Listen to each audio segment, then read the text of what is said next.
I always felt like there was something about me that didn't fit my version of what I thought the perfect Christian was supposed to be.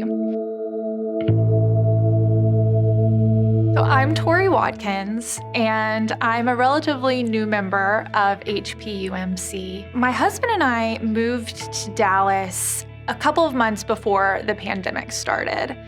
And we knew when we moved to Dallas that we wanted to find a church home. A couple of months later, we were watching, and Matt started talking about the Genesis study. And he mentioned how there's various phases of people in the church. There's people that are just now at that stage where they're becoming followers of Jesus and are really deciding to make that leap.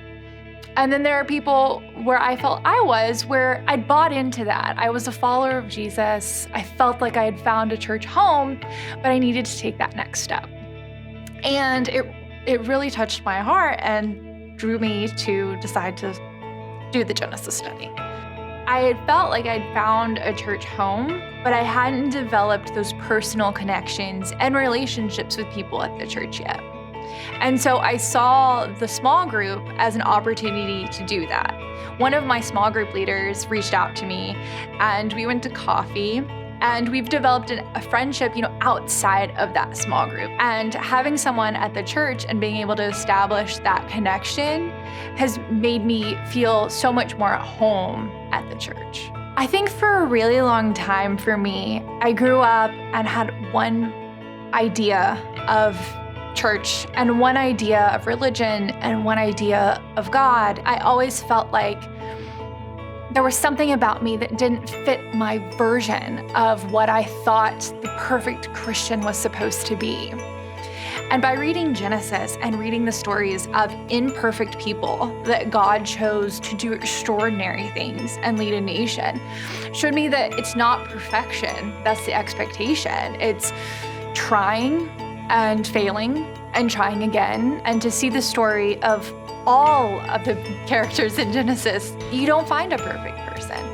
And to see that God works through imperfect people radically changed the way that I see myself as a person of faith. My mom and I have a profound relationship, and I love her so much.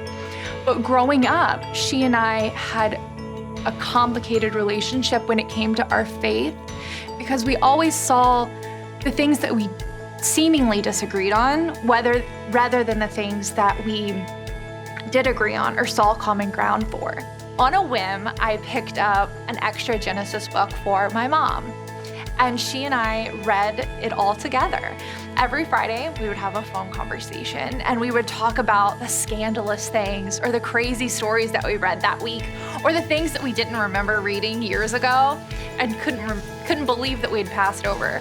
And through that, she and I not only discovered that we have a lot of similarities, and there are actually parts of God and religion and our faith that we agree on and we found common ground in, but it also gave us a chance to have conversations on a level that we never had before, and it transformed our relationship.